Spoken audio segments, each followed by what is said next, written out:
Hey, this is Mark Tominick from Tominick Train. Today I'm going to walk you through dumbbell side raises, or also known as dumbbell side laterals. Whatever you want to call them, it doesn't matter.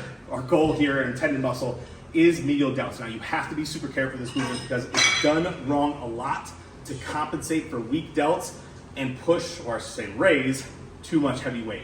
Right? So usually people are going too heavy, using too much of their body or other body parts, thinking they're doing it right, but we're going to simplify it, we're going to break it down and make this movement really effective for your side delts. So when I do this, what I typically do is I do them standing. The problem is a lot of people end up getting a lot of bodily momentum doing these, right? And they start swinging back and forth. So one way I've avoided this is, for one, I stand straight up and down and then I hinge back a little bit. So I just hinge my hips back as if I'm doing like an RDL and I hold myself in place. This does have my chest a little forward, but what this does, this hip hinge, is allows me to brace, and it also allows me to make sure that I do not swing and use the rest of my body, okay? Another thing when I do this, I am raising at 2 o'clock on my right side, 10 o'clock on my left side.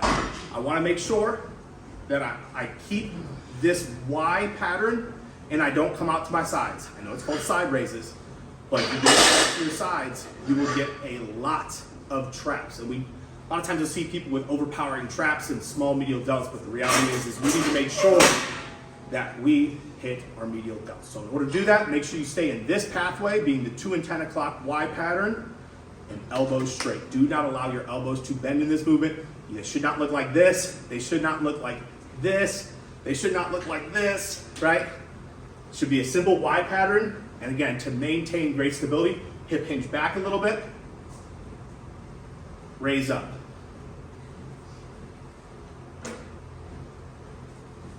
Notice I'm not bending my elbows, not allowing my traps to engage.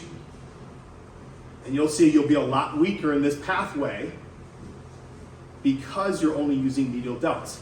Instead of doing this and getting a lot of traps, again, 2 and 10 o'clock, Y pattern, elbows straight, hinged back, consistent tension throughout the movement, all right?